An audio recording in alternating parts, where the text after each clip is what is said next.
Welcome dear student, this is the Pahuja law academy. My name is Gyanendra Pandey. आज आप लोगों के समक्ष एक महत्वपूर्ण विषय को लेकर प्रेजेंट हुआ हूं। इस वीडियो में आपको यह बताएंगे कि वह कौन से मेथड हैं जिसके माध्यम से कोर्ट किसी अभियुक्त को हाजिर होने के लिए जारी करता है। तो सीआरपीसी का जो चैप्टर 6 है उसमें वह मेथड बताए गए हैं जिसके तहत सम्मन, वारंट, उद्घोषणा और कुर्की, यह 4 तरीके हैं अभियुक्त को या किसी साक्षी को न्यायालय में प्रेजेंट करने के लिए, उपस्थित करने के लिए। अब यह देखें कि पहले सम्मन के संबंध में प्रावधान किया गया है जो धारा 61 से लेकर 69 तक में दिया गया है। सम्मन 2 प्रतियों में जारी होता है और उस पर न्यायालय जो पीठासीन अधिकारी है उसका मोहर और उसका हस्ताक्षर होगा। सम्मन में उस अभियुक्त या साक्षी का नाम निर्दिष्ट होता है जिसको कोर्ट में हाजिर होना है। सम्मन का तामीली कराई जाती है, सर्विस कराया जाता है। 2 प्रतियों में से एक प्रति जो अधिकारी, पुलिस अधिकारी या न्यायालय का लोक अधिकारी, वह उस अभियुक्त या साक्षी के पास जाता है, उसमें से एक प्रति उसे देता है और दूसरी प्रति पर उसका सिग्नेचर करा के न्यायालय में जमा करता है। तो सम्मन की क्या होगी? सम्मन की तामीली होती है, सर्विस होता है। अब हम वारंट देखते हैं। वारंट के संबंध में प्रावधान धारा 70 से लेकर 81 तक में प्रावधान किया गया है। वारंट जब सम्मन जारी होने के बाद अभियुक्त हाजिर नहीं होता है तो फिर उसके विरुद्ध वारंट जारी होता है। वारंट वही कोर्ट जारी करेगा जिसने सम्मन जारी किया है और सम्मन, जैसा कि आप अभी समझे कि सम्मन उस अभियुक्त या साक्षी के नाम से जारी होता है, वहीं वारंट पुलिस अधिकारी या अगर पुलिस अधिकारी तत्काल में उपस्थित नहीं है तो किसी अन्य व्यक्ति के नाम से जारी होता है।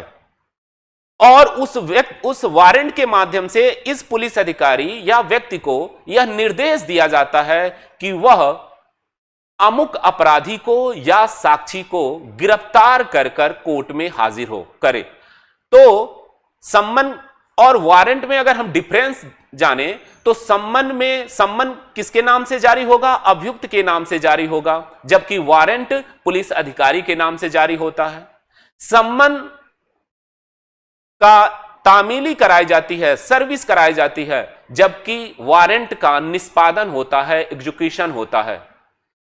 सम्मन 2 प्रतियों में होता है, उसी तरह से वारंट 2 प्रकार से हो सकता है। सम्मन का प्रकार नहीं है, प्रति है। 2 प्रतियों में एक प्रति उसको दिया जाएगा, सर्व किया जाएगा और एक प्रति को कोर्ट में हाजिर दिया जाएगा, जमा किया जाएगा। जबकि वारंट 2 तरह का हो सकता है, एक जमानती वारंट हो सकता है और एक गैर जमानती वारंट। इसके संबंध में प्रावधान सीआरपीसी की धारा 71 कहती है कि अगर वारंट के पृष्ठभाग पर वारंट जारी करने वाले न्यायालय द्वारा पृष्ठांकन किया गया है, पृष्ठांकन में क्या लिखेगा, इंडोर्स क्या करेगा, उसमें प्रतिभुओं की रकम, प्रतिभुओं की संख्या यह मेंशन करेगा, तो वह वारंट जमानती वारंट माना जाता है। और अगर इस प्रकार का मेंशन उसके पृष्ठभाग पे नहीं है तो वह गैर जमानती वारंट होगा। अब जमानती वारंट जारी करने का क्या मतलब है? अगर पुलिस अधिकारी जिसे वारंट का निष्पादन करना है वह उस अभियुक्त के पास जाता है गिरफ्तार करने के लिए, और अगर वह अभियुक्त उस वारंट में निर्दिष्ट रकम को उस पुलिस अधिकारी को दे देता है तो वह पुलिस अधिकारी उस प्रतिभुओं के आधार पर उसे छोड़ देगा, गिरफ्तार करके छोड़ देगा, क्योंकि वह जमानती वारंट है और वह अभियुक्त अमुक दिन अमुक स्थान पे कोर्ट में हाजिर होगा। अगर वह गैर जमानती वारंट है तो वह पुलिस अधिकारी उसे गिरफ्तार कर सीधे कोर्ट में हाजिर करेगा और अब वह कोर्ट उसको जमानत के द्वारा, जो चैप्टर 33 में दिया गया है, 436 से लेकर 437 के जो प्रावधान हैं उसको फॉलो करते हुए उसे जमानत देगा। तो अगर वह गैर जमानती वारंट है तो फिर उसको जमानत कोर्ट से मिलेगी, और अगर वह जमानती वारंट है तो वह पुलिस अधिकारी भी उसे जमानत की राशि को लेकर छोड़ सकता है। इस प्रकार सम्मन और वारंट में हमने अंतर देखा। सम्मन वारंट से पहले जारी होता है और वारंट सम्मन के बाद जारी होता है, लेकिन यह आवश्यक नहीं है। धारा 87 कहती है, 87 कहता है कि सम्मन के स्थान पर वारंट भी जारी हो सकता है। अगर न्यायालय को यह लगता है कि सम्मन की तामीली नहीं हो पाएगी, वह व्यक्ति फरार हो गया है, तो उस दशा में वारंट जारी कर सकता है।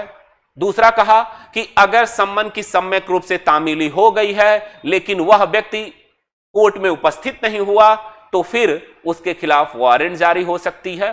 तो सम्मन के स्थान पे वारंट जारी हो सकता है। अगर अभियुक्त सम्मन और वारंट के बाद भी नहीं आता है तो धारा 82 कहती है कि उसके खिलाफ उद्घोषणा जारी होगी। उद्घोषणा, प्रश्न है कि क्या उद्घोषणा वारंट से पहले जारी हो सकती है? तो नहीं।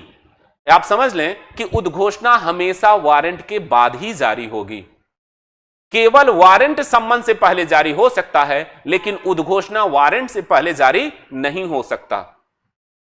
अब उद्घोषणा में कहा कि उद्घोषणा का क्या प्रभाव होगा, उद्घोषणा का प्रकाशन कैसे होगा, यह धारा 82 के सब क्लास 2 में दिया गया है। और सब क्लास 4 में यह बताया गया है कि कौन व्यक्ति उद्घोषित अपराधी होगा, प्रोक्लेम्ड ऑफेंडर होगा।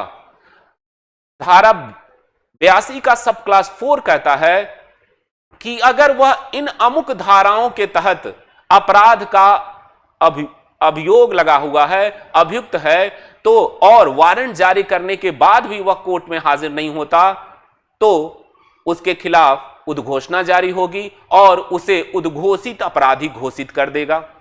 अब अगर किसी अभियुक्त को उद्घोषित अपराधी घोषित कर दिया गया तो इसका प्रभाव क्या होगा?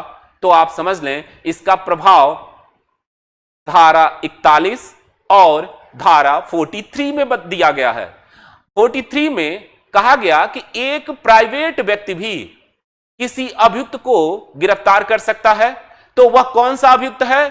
अगर वह उद्घोषित अपराधी, धारा 82 के सब क्लास 4 का वह उद्घोषित अपराधी है, तो एक कोई भी पर्सन जो पुलिस अधिकारी नहीं है वह भी गिरफ्तार कर सकता है बिना वारंट। और धारा 41 में बिना वारंट पुलिस अधिकारी ऐसे किसी व्यक्ति को जिसे उद्घोषित अपराधी घोषित कर दिया है गिरफ्तार कर सकता है धारा 41 के थ्रू। अब उद्घोषणा के बाद भी वह नहीं हाजिर होता तो फिर क्या होगा? वही कोर्ट जिसने उद्घोषणा जारी किया है धारा 83 में उसके संपत्ति को कुर्क कर सकता है, कुर्क कर देता है, अटैच कर लेगा उसकी प्रॉपर्टी को। तो इस प्रकार सीआरपीसी में यह 4 मेथड हैं जिससे अभियुक्त को कोर्ट में हाजिर किया जाता है। यह साक्षी के खिलाफ भी हो सकता है। अगर किसी साक्षी को कोर्ट में बुलाना है और वो साक्षी नहीं आ रहा है तो इस प्रकार उसके खिलाफ सम्मन, वारंट, उद्घोषणा जारी हो सकती है। धन्यवाद। यह इंफॉर्मेशन कैसा लगा कमेंट करके बताएं।